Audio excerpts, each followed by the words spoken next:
Et pour nous donner plus d'éclaircissements, nous avons le plaisir d'avoir en ligne Dr Imam Khalil, professeur d'économie et analyste politique. Dr Imam Khalil, bonjour et bienvenue avec nous. Docteur Imam Khalil, êtes-vous en ligne? Oui, bonjour madame. Bonjour. Docteur Imam Khalil, le chef de l'État, se rend aujourd'hui au Qatar pour discuter des frappes israéliennes et de l'escalade des exactions israéliennes. À votre avis, à quoi doit-on s'attendre suite à cette réunion?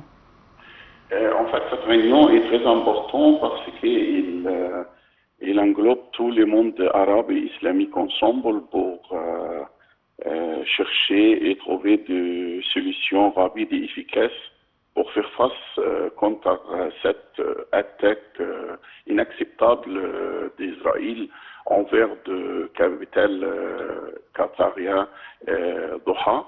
Et en fait, il vient dans un moment très critique. On voit bien le problème du banc de Gaza, le problème du peuple qui souffre là-bas.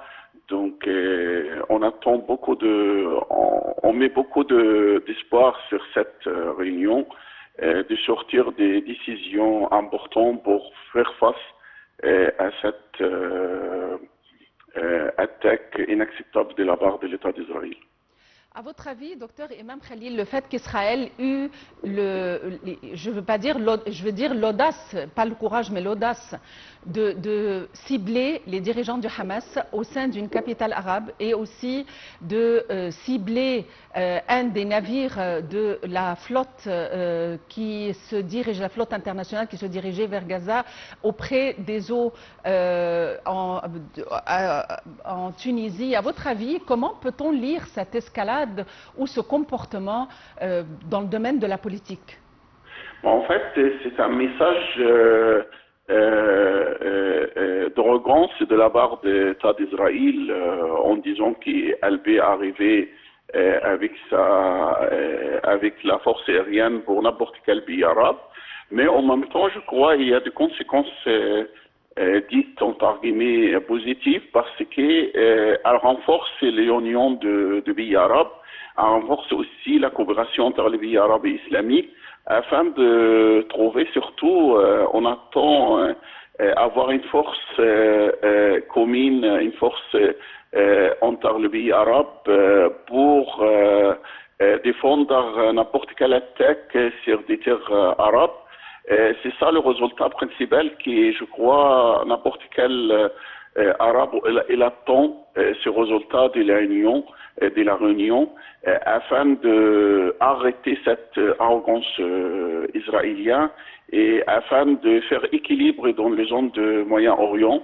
Sinon, malheureusement, on va attendre encore de mauvaises nouvelles de la part de cet État.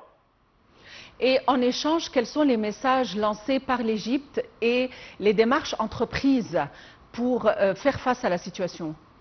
La situation égyptienne elle était claire et nette.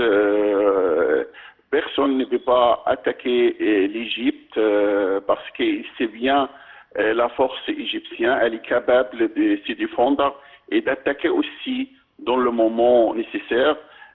Deuxièmement, je crois que cette attaque aussi reflète l'importance du rôle égyptien dans le monde arabe. C'est le pays qui a l'armée les plus organisée, les plus forts dans le monde arabe et peut-être dans le monde islamique.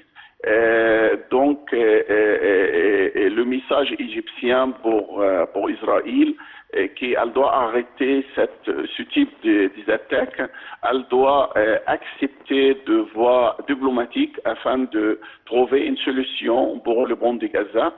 Et je crois aussi, tout le monde maintenant, il rend compte de l'importance de l'Égypte en tant que médiateur entre ce pays et les Palestiniens et les autres parties du monde arabe. Docteur Imam Khalil, vous êtes professeur de sciences politiques et économie. Merci d'avoir été avec nous aujourd'hui.